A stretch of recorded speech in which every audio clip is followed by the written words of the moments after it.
Download करें जनमत Haryana app. प्रदेश की सरकार जो है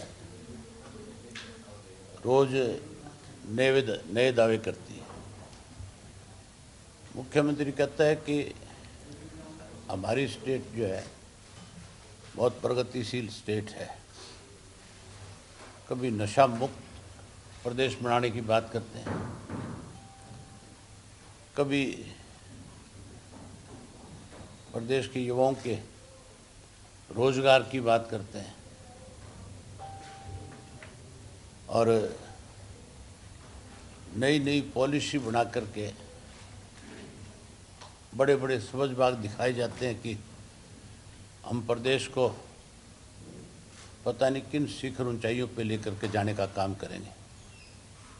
लेकिन हालत ये है, जो सर्वे की रिपोर्ट है उसमें हरियाणा अब तक बेरोजगारी में नंबर 1 पे था और अब जो नया सर्वे आया है उसमें महंगाई में भी हरियाणा प्रदेश नंबर 1 पे आ गया। मुख्यमंत्री दावा करते हैं नशा मुक्त का कि हम नशा मुक्त प्रदेश बना देंगे। मैंने विधानसभा के अंदर तथ्यों के साथ विद फोटोग्राफ मुख्यमंत्री को बताया था कि नशे का कारोबार करने वाले कोई और लोग नहीं है। आपकी सरकार में बैठे लोग, आपके पार्टी के बड़े पदों पे बैठे लोग जो है, उनके जो साथ रहने वाले लोग हैं वो इस कारोबार में शामिल हैं। और मैंने बाकायदा तौर पे सारे सबूत दिए। आज तक उन लोगों के खिलाफ कोई कार्रवाई नहीं है। आज भी प्रदेश में नशे का जो कारोबार है, सट्टे का जो कारोबार है, जुए का जो कारोबार है, या तो भारतीय जनता पार्टी से जुड़े हुए लोग कर रहे हैं और या उनकी जो सहयोगी जेजेपी पार्टी है उनके पदाधिकारी, उनकी पार्टी से जुड़े हुए लोग वो इस काम को अंजाम दे रहे। मैं विधानसभा में मुख्यमंत्री के सामने सारी चीज़ रखूंगा कि कौन कौन लोग जो है किस किस पार्टी से जुड़े हुए और कौन कौन से धंधे में लगे हुए हैं। पहले उन पे तो अंकुश लगा ले, फिर प्रदेश की बात करूं। जहां नशा बढ़ रहा है प्रदेश में, वहीं सट्टे का और जुए का कारोबार भी लगातार बढ़ रहा है। उसके साथ साथ बेरोजगारी में तो नंबर 1 पे ही है। बेरोजगारी के साथ हम महंगाई में भी 1 नंबर पे आ गए।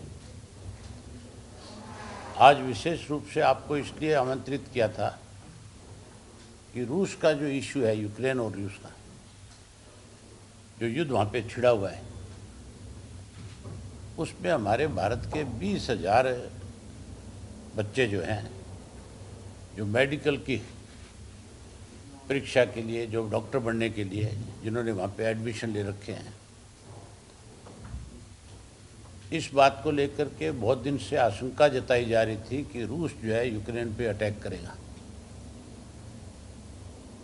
हमारी सरकार की जिम्मेवारी बनती थी, देश के प्रधानमंत्री जी की, कि समय रहते उन सब बच्चों को वहाँ से या तो वापस इंडिया बुलाना चाहिए था या उनको किसी सुरक्षित स्थान पे दूसरी कंट्री में किसी से बात करके वहाँ उनको शरण दिलवानी चाहिए थी।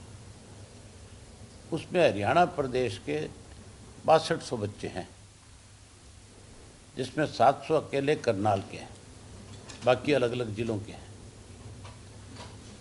अब मुख्यमंत्री जी टोल फ्री नंबर देते हैं कि हमारे से संपर्क करो। अब तो उनको वहाँ से निकालने का कोई रास्ता ही नहीं बचा। जब तक वहाँ पे इस किस्म की परिस्थितियाँ रहेंगी, ना तो कोई हवाई मार्ग है वहाँ से, ना कोई और किसी रास्ते से उनको निकाला जा सकता। इसके लिए समय रहते इनको पहले से उनको निकालना चाहिए था। अब भी देश के लेवल पे हमारे मुख्यमंत्री को विशेष रूप से देश के प्रधानमंत्री जी से बात करके उन बच्चों को किसी तरीके से सुरक्षित वहाँ से निकालना चाहिए। ये बहुत बड़ा चिंता का विषय है। उसके साथ साथ पेंशन की बात मुख्यमंत्री ने करी। चौधरी देवीलाल जी ने सम्मान पेंशन बनाई थी। पेंशन जब बनाई थी तो उस वक़्त ये नहीं देखा था कि किसकी आमदन कितनी है, केवल उसकी उम्र देखी गई थी। हर व्यक्ति को सम्मान पेंशन दी थी। सबसे पहले भूपेंद्र सिंह हुड्डा ने 2012 और 13 में पेंशन ख़त्म करने की योजना बनाई। उन्होंने 2 लाख वाला जो है जिसकी आमदन थी उसके ऊपर कैप लगाया था, और अब इस सरकार ने भी उसको आगे बढ़ाने का काम किया है। लेकिन हमारी पार्टी का फैसला है कि अगर कोई इस तरह का निर्णय होगा तो हम सरकार के खिलाफ इसको लेकर के एजिटेशन करेंगे और हर हालत में बुजुर्गों को मान और सम्मान की पेंशन बहाल करवाएंगे, उनको दिलवाएंगे। एक पिछले दिनों से बड़ा मुद्दा है, काफ़ी लंबे समय से मांग थी, जो कर्मचारी रिटायर हुए, जो पुरानी पेंशन बहाली की बात करते थे। हमने भी इस इशू को विधानसभा में उठाया था, और अब फिर जब दूसरी स्टेटों में पुरानी पेंशन बहाल की जा रही है तो हरियाणा प्रदेश में भी हरियाणा की सरकार को उन कर्मचारियों को दोबारा से नई पेंशन जो है उसकी बजाय पुरानी पेंशन बहाल करके और राहत देने का काम करना चाहिए। आज हुड्डा का बयान था कि हम पुरानी पेंशन सत्ता में आए तो बहाल करेंगे। ये पुरानी पेंशन जो है इस पे रोक किसने लगाई, इसके लिए कौन जिम्मेवार है? भूपेंद्र सिंह हुड्डा ने स्वयं 2008 में ये कानून बनाया था, और अब कहीं उंगली कटा करके शहीद होना चाहता है, कहीं कर्मचारियों में सहानुभूति लेना चाहता है कि भी मैं तुम्हारा कहीं हितैषी हूँ। हितैषी नहीं, इन लोगों ने ही इस तरह के बीज बोए थे जिसका आज कर्मचारी जो है खामियाजा भुगत रहे। कर्मचारियों को रात अगर किसी ने सबसे ज़्यादा दी तो इंडियन नेशनल लोकदल पार्टी की जब सरकार थी तब मिली थी, और अब भी हमारी पार्टी की सरकार बनने के बाद हम इस पुरानी पेंशन को बहाल करने का काम करेंगे, और कर्मचारियों का एक आयोग बना करके कर्मचारियों को कैसे और ज़्यादा राहत दी जा सके उसके लिए उन्हीं की जिम्मेवारी लगाएंगे कि आप अपना कर्मचारियों का कैसे फ़ायदा हो, इसके लिए अपने आयोग के सदस्यों के साथ बैठ करके बातचीत करके सरकार को बताओ, ताकि उस तरह से उनको लागू किया जा सके। विधानसभा का सेशन आ रहा है। मुख्यमंत्री जी इस बजट सेशन के लिए अलग अलग, कभी कहते हैं मैं किसान से बात कर रहा हूँ, कभी कहते हैं व्यापारी से बात कर रहा हूँ, कभी कहते हैं कर्मचारी से बात कर रहा हूँ, कि मैं बजट उस तरह का बनाऊंगा जो लोकहित में होगा। अगर लोकहित की बात सोचते हैं तो फिर जो फजूल की खर्ची है आज सरकार की तरफ से जो की जा रही है, उन सब पे अंकुश लगना चाहिए। सबसे पहले कोई दिन ऐसा नहीं है जिस दिन सरकारी कोष से लाखों रुपया जो है केवल और केवल ऐड पे खर्च किया जा रहा है, जिसका कोई मकसद नहीं है, कोई मतलब नहीं है। अगर आप कोई काम कर रहे हो तो फिर वो तो लोगों को अपने आप ही दिखाई दे जाएगा कि सरकार ने कुछ किया है। ऐड दिखाने से, ऐड छापने से कोई काम को ज़्यादा नहीं नजर आएगा। ये केवल लोगों में भ्रम पैदा करना है, सरकारी पैसे का दुरुपयोग करना है। आज जो पैसा जिस ढंग से सरकार खर्च कर रही है अपने ऊपर, सबसे पहले उस पर अंकुश लगना चाहिए। और जो कर्जा है प्रदेश की सरकार के ऊपर 2 लाख करोड़ का जो है, उस कर्जे से छुटकारा मिले, इसके लिए योजना बनानी चाहिए। रोज़ कर्जा लेते हैं, रोज़ सरकार को कर्ज में डुबोने का काम करते हैं। 2 लाख करोड़ का कर्जा ले रखा है, कोई नई यूनिवर्सिटी नहीं बनी, कोई नया हॉस्पिटल नहीं बना, नया कोई मेडिकल कॉलेज नहीं बना। कोई और इस तरह के कोई नए स्टेडियम नहीं बने, कोई और ऐसी सुविधाएं प्रदेश के लोगों को नहीं दी गई जिस पे कहीं पैसा खर्च हुआ दिखाई दे। आज तो सरकार जो है केवल और केवल लूट और खसूट के काम में लगी हुई है। सरकार नहीं, ये तो एक गिरोह है लुटेरों का, जिन्होंने हर डिपार्टमेंट के अंदर परसेंटेज फिक्स कर रखी है। 8% से लेकर के 15% तक हर ठेकेदार से लिया जाता है। और सबसे बड़ी बात यह है इसमें कि जो भी टेंडर होता है उस टेंडर के अंदर पहले से ही 30 से 40% अभाव जो है टेंडर भरवाया जाता है। अगर कोई कम में टेंडर भरे तो उसको बाकायदा सरकारी अधिकारी बुला करके कहते हैं कि हम आपको टेंडर इशू नहीं कर सकते क्योंकि हमारे ऊपर से दबाव है, और आप अगर टेंडर लेना चाहते हो तो यहाँ तक भी नाम बता देते हैं कि फलाने आदमी से आप संपर्क कर लो, आप उससे मुझे टेलीफोन करवा दो, उनसे हमें कहलवा दो ताकि हम आपको टेंडर दे देंगे, अदरवाइज आप अपना टेंडर वापस ले लो। कई तो ऐसे टेंडर भी हुए हैं जो 2-2, 3-3 बार जो लोएस्ट वाला था उसको दिए नहीं और उसने अपना टेंडर वापस नहीं लिया, तो वो टेंडर कैंसिल किया और उन्होंने फिर उन टेंडरों को रिकॉल किया। रिकॉल करने के बाद फिर उसी तरह के हालात बने तो फिर उसको कैंसिल करना पड़ा। ये सारी चीज़ें विधानसभा में अब की बार रखूँगा कि किस तरह से भ्रष्टाचार जो आज है आपका चरम सीमा पर, कौन इस भ्रष्टाचार में शामिल है, उन लोगों के खिलाफ कार्रवाई करो जो ऐसे लोग इस चीज़ को आगे बढ़ाने का काम करते हैं। पर क्योंकि सारी सरकार इस काम में लगी हुई है तो किससे ये उम्मीद करेंगे कि कोई इस चीज़ पे इंक्वायरी करेगा। मुझे लगता है कि हमें कई कोर्टों का सहारा लेना पड़ेगा, कोर्टों में जा कर के कोई अपील दलील करनी पड़ेगी कि भाई आप इन चीज़ों पे अंकुश लगाएं।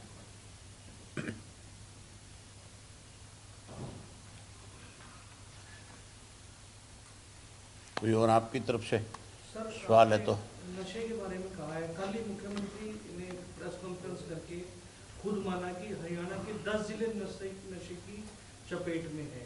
और 10 नहीं, 22 के 22 जिले नशे की चपेट में है।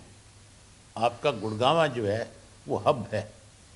मैंने मुख्यमंत्री को विधानसभा में यहाँ के जो पिलर हैं जो MG रोड के ऊपर है जहाँ सबसे बड़ा नशे का कारोबार होता है, मैंने पिलर के नंबर तक बताए थे कि इस पिलर नंबर के नीचे औरतें, महिलाएं भी और पुरुष भी दोनों जो है नशे के कारोबार के साथ जुड़े हुए लोग हैं जो आपको बड़ी से बड़ी खेप भी सप्लाई कर देते हैं।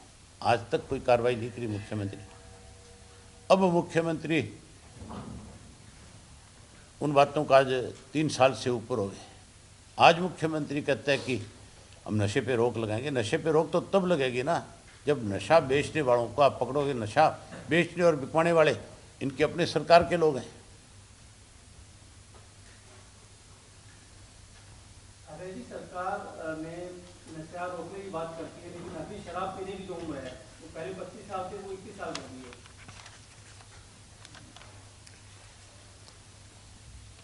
मैं यही तो आपसे कह रहा हूँ कि सरकार में बैठे लोग ही नशे के कारोबार को बढ़ावा दे रहे हैं। उन लोगों को जब तक आप लगाम नहीं लगाओगे तो इन चीज़ों पर अंकुश कैसे लगेगा? ये तो सरकार का निर्णय है कि नहीं है? 25 साल की उम्र में पहले लड़का जो है लड़की जा कर के शराब के ठेके से शराब खरीद सकती थी, अब उसको घटा करके 21 साल कर दिया। मुझे लगता है कि थोड़े दिन में शायद ये 18 साल भी कर दें। और भाई अजय सिंह का तो बयान था, आपने पढ़ा होगा। उन्होंने तो ये कहा था जब उनसे किसी आप जैसे पत्रकार साथी ने पूछा कि जी ये 21 साल उम्र करके कोई अच्छा काम थोड़ा ही कर रही है सरकार, तो कहने लगा कि शराब तो बच्चा 21 साल से भी छोटी उम्र में पीने लग जाता है। मतलब उनको तो इस चीज़ से कोई तकलीफ नहीं है कि बच्चा 16 साल का पिए, 15 साल का पिए, 18 साल का पिए। सर, अभी राम रहीम को पैरोल दी गई है इलेक्शन को देखते जो पैरोल दी गई उसके लिए मेरे ख्याल एक हाई कोर्ट में याचिका भी लगी है, सरकार ने उस पर अपना जवाब भी दिया होगा। पैरोल तो जब तक आप सारी फॉर्मेलिटीज पूरी नहीं करोगे तो पैरोल मिल नहीं सकती। मुझे लगता है कि हो सकता है उन्होंने अपना जो उनकी फॉर्मेलिटीज थी उनको पूरा किया होगा, तब उनको पैरोल मिली होगी। विपक्ष पूरी तरह से चुप रहा है इस पूरे मुद्दे पर, चाहे पैरोल की बात हो या जेट सिक्योरिटी की बात हो। आप तो अपने विवाद बयानों के कारण जाने जाते हैं, आप क्यों चुप रहे इस पूरे मामले पर? मैं फजूल की राजनीति में नहीं पड़ता, और जहाँ तक सवाल है पैरोल की, मैंने बताया कि पैरोल उसी व्यक्ति को मिल सकती है जो सारी चीज़ें पूरी करेगा, सारी फॉर्मेलिटीज़ पूरी करेगा। रही बात उनको जेड सिक्योरिटी की, जेड प्लस सिक्योरिटी की, विज का बयान था, मैंने पढ़ा था कि हमारे होम मिनिस्टर के नोटिस में नहीं है कि उनको जेड प्लस सिक्योरिटी दे दी गई। जेड प्लस सिक्योरिटी तो उन लोगों को दी जानी चाहिए जिनको कोई बहुत बड़ा खतरा हो किसी से, और जो देश के लिए महत्वपूर्ण व्यक्ति हो, जिसके खिलाफ, खुद के खिलाफ क्रिमिनल केस हो, जिसके खिलाफ सजायाफ्ता हो गया हो, अगर उस व्यक्ति को आप जेड प्लस सिक्योरिटी देते हो तो उसके पीछे कोई ना कोई राजनीतिक कारण है। सर, हाईकोर्ट में तो हरियाणा सरकार ने माना है कि वो प्रत्यक्ष तौर पर ना हत्या का दोषी है ना यौन शोषण का दोषी है। सरकार के एफिडेविट देने से तो कोई व्यक्ति जो है उस दोष से मुक्त नहीं हो सकता। ये तो कोर्ट ने सजा सुनाई है और कोर्ट ने उनको दोषी माना है। ये फैसला तो कोर्ट ही कर सकती है कि कौन दोषी है और कौन निर्दोष है। सरकार इस बात का फैसला नहीं कर सकती। आपको क्या लगता है सर, क्या इलेक्शन को देखते हुए उनको इस तरह से बाहर निकाला गया, क्या प्रभावित कर सकते हैं वो? कोई ना कोई राजनीतिक कारण तो होगा ही। जिन लोगों ने छोड़ा है, जिन लोगों ने पैरोल फरलो दी है, आप उनसे इस बात को पूछिए तो ज़्यादा बेहतर है। 5 राज्य के चुनाव हम पूछेंगे, विधानसभा का सेशन आएगा जब, कि क्या रीजन था, क्यों फरलो दी गई, और ऐसा कौन सा खतरा था जिसकी वजह से आपने जेड प्लस सिक्योरिटी दी। चुनाव रिजल्ट आने वाले हैं सर 5 राज्यों के, क्या लगता है? भाजपा का सुपड़ा साफ है, बाकी किसकी सरकार बने ये तो मैं कोई अंतर्यामी तो नहीं, लेकिन इतना जरूर कह सकता हूँ कि 5 राज्यों में भाजपा जो है सत्ता से बाहर है, कहीं भाजपा का नाम नहीं है। अभी जी वैसे अगर हम देखें, कल सुबह से खबरें आने लगी थी कि रूस और यूक्रेन की जो लड़ाई है वो शुरू हो गई है। इसके हमारे देश के प्रधानमंत्री शायद चुनावों में बिजी थे, शाम को 7 बजे के बाद उन्होंने मीटिंग की कैसे बच्चों को बाहर निकालना है या फिर कैसे आगे के कदम बढ़ाने हैं, जबकि लगातार पहले से बातें आ रही थी कि बच्चों को वहाँ से निकाला जाए, लेकिन शायद समय नहीं था। ये बहुत बड़ा ब्लंडर है सरकार का। 20,000 बच्चे जब हमारे देश के वहाँ पे हैं, और ये चर्चा कोई आज नहीं शुरू हुई थी कि यूक्रेन पे रशिया को अटैक कर रहा है। ये बात तो 1 महीने से लगातार अखबारों की सुर्खियाँ थी, टीवी की सुर्खियाँ थी। आम आदमी को पता था कि रूस जो है यूक्रेन के ऊपर कब्जा करना चाहता है, उस पर अटैक करना चाहता है। तभी हमारी सरकार को फैसला लेना चाहिए था, और हमारे जो नागरिक थे वहाँ, चाहे कोई बिजनेसमैन थे, चाहे कोई स्टूडेंट गए हुए थे, चाहे कोई नौकरी करने वाले लोग थे, उन सबको सुरक्षित देश में वापस लाना केंद्र सरकार की जिम्मेवारी है। ये बड़ी मिस्टेक है सरकार की कि उनको उन बच्चों की चिंता नहीं थी, उन बिजनेसमैन की चिंता नहीं थी जो वहाँ जाकर के इस देश का नाम बढ़ा रहे थे, कारोबार कर रहे थे। आईएनएलडी के विस्तारीकरण के लिए भी कोई कदम उठाए जा रहे है जी, हैं? विस्तारीकरण के लिए, पार्टी के विस्तारीकरण के लिए क्या प्रयास किए जा रहे हैं? हमारी पार्टी की, हमने संगठन को मजबूत करने के लिए, संगठन को और ज़्यादा बेहतर बनाने के लिए, वैसे तो इंडियन नेशनल लोकदल पार्टी का संगठन सबसे बेहतर है, लेकिन और उसमें विस्तार हो। अब हम उसको गांव के स्तर के ऊपर भी हमारे जो 16 सेल हैं, उन सेलों के भी गांव के स्तर पे, शहर के वार्ड के स्तर पे उसके यूनिट बनाने जा रहे हैं। सर, चिंतल सोसाइटी का हादसा हुआ है, उसमें अभी स्ट्रक्चर ऑडिट करने की बात सामने आ रही है। क्या इसमें सरकार का कोई हाथ मानते हैं आप? आपका क्या कहना है इसके बारे में? सरकार दोषियों को बचा रही है। वहाँ पे 2 लोगों की मौत हुई है। जो बिल्डर है, अगर उपहार सिनेमा में आग लगती है तो उसके मालिक के खिलाफ 302 का मुकदमा बनता है, तो फिर जिसने बिल्डिंग खड़ी करी उसके खिलाफ सरकार ने 302 का पर्चा क्यों नहीं दर्ज किया? उन अधिकारियों के खिलाफ कार्रवाई भी होनी चाहिए जिन्होंने इस बिल्डिंग की एनओसी दी है। जिन अधिकारियों की जिम्मेवारी बनती थी कि जब जब ये स्ट्रक्चर खड़ा हो रहा था तब तक हर बार उसके मटेरियल की जांच होनी चाहिए थी कि क्या मटेरियल सही और पूरा लग रहा है कि नहीं लग रहा है। ये सरकार का एक डिपार्टमेंट है जो बाकायदा तौर पे इन सब चीज़ों को चेक करता है। तो जिन लोगों ने इसको नहीं चेक किया, 7 मंजिल का लेंटर गिर जाना कोई छोटा हादसा नहीं है। ये तो पीछे जो नीचे वाले जो ब्लॉक थे उनमें लोग रह नहीं रहे थे, अदरवाइज तो सैकड़ों लोग भी मर सकते थे, उसमें सैकड़ों जाने जा सकती थी। इसलिए सबसे पहले उस बिल्डर के खिलाफ जिसने ये बिल्डिंग खड़ी करी उसके खिलाफ, और उसके साथ साथ उन लोगों के खिलाफ जिन्होंने इसकी एनओसी दी और जिन्होंने मटेरियल चेक नहीं किया, उनके खिलाफ मुकदमा दर्ज होना चाहिए। दोषी लोगों को कहीं बचाने के लिए निर्दोष लोगों की जान नहीं लेनी चाहिए। राजनीति के आगे, राजनीति के पीछे, हर हलचल को जानने के लिए हमारे YouTube चैनल जनमत हरियाणा को लाइक करें, सब्सक्राइब करें और अपडेट रहने के लिए बेल आइकन दबाना ना भूलें। देखते रहें जनमत हरियाणा, सच के अलावा कुछ भी नहीं।